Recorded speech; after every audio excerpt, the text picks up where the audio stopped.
அனைவருக்கும் ஆனந்தமான இறைவணக்கம். ஆன்மீக சிவ சொந்தங்களே, 2026ஆம் ஆண்டு பிப்ரவரி மாதம் சில கிரகங்களுடைய பெயர்ச்சியினால் 3 ராசிக்காரர்கள் கொஞ்சம் கவனமாக இருக்கணும். அந்த 3 ராசிகள் எவை, என்ன பரிகாரம் செய்தால் எந்த பாதிப்பும் வராது என்பதை இந்த ஆடியோவில் உங்களுக்காக தொகுத்து வழங்கியுள்ளேன். கேட்டு பயன்பெறுங்கள். அன்பு சொந்தங்களே, ஆடியோக்கு போகிறதுக்கு முன்னாடி ஒரு தகவல்.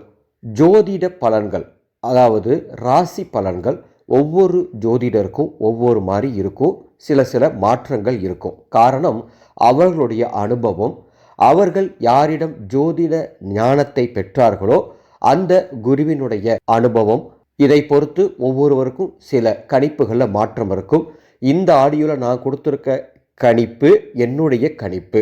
ஏற்றுக்கொள்பவர்கள் ஏற்றுக்கொள்ளலாம், மாற்று கருத்து இருப்பவர்கள் உங்கள் விருப்பம் போல் நீங்கள் பின்பற்றலாம்.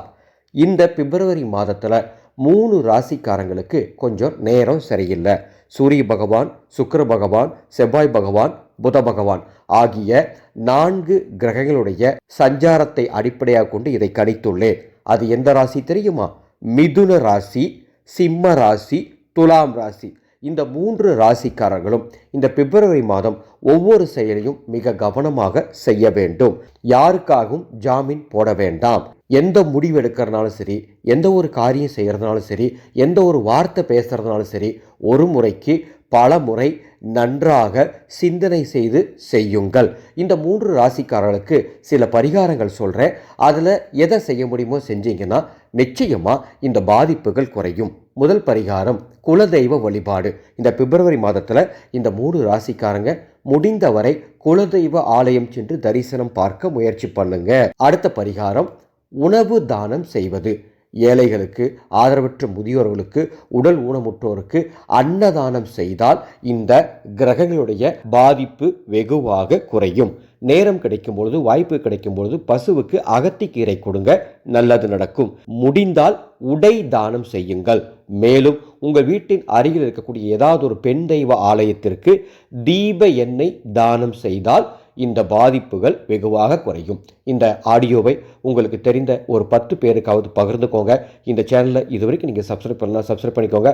பல அற்புத ஆன்மீக ஜோதிட தகவல்கள் தொடர்ந்து பதிவு செய்யப்படும்.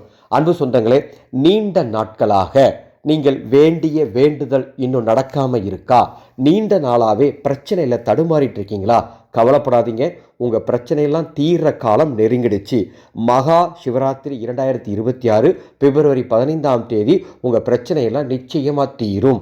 நமது ஆனந்தொளி அறக்கட்டளை நீங்கள் வீட்டில் இருந்தபடியே குருவுடன் இணைந்து சிவ தரிசனம் காண, 4 ஜாம பூஜைகள் எளிமையாக செய்வது எப்படி என்று தெரிந்து கொள்ள, 4 சிவ ருத்ர மந்திரங்களை உபதேசம் பெற, மேலும் பூஜை செய்ய முடியாதவங்க என்ன செய்யணும், இரவு கண் விழித்து இருக்க முடியாதவங்க பகல் என்ன செய்யணும், இது எல்லாம் சொல்லித்தரத்துக்காக ஒரு வாட்ஸ்அப் குழுவை தொடங்கியிருக்கேன். மேலே டிஸ்பிளே அந்த வாட்ஸ்அப் நம்பர் கொடுத்துருக்கேன். அந்த நம்பருக்கு சிவராத்திரி அப்படின்னு ஒரு மெசேஜ் அனுப்புங்க. அந்த குழுவினுடைய பதிவு விவரங்கள் தருகின்றேன். அந்த குழுவில் சேரும் அத்துணை பேருக்காகவும் அன்று நள்ளிரவு 12 மணிக்கு ருத்ர சிவ மகா யாகத்தில் உங்களது குடும்பத்தின் வேண்டுதலை சிவனிடத்தில் சேர்க்கும் நிகழ்வும் நடைபெற உள்ளது. பதிவு செய்ய வாட்ஸ்அப் எண்ணுக்கு தொடர்பு கொள்ளுங்கள். மீண்டும் அடுத்த ஒரு பதிவில் சந்திக்கின்றேன். ஆனந்தம் மலரட்டும், ஆனந்த ஒளி பரவட்டும்.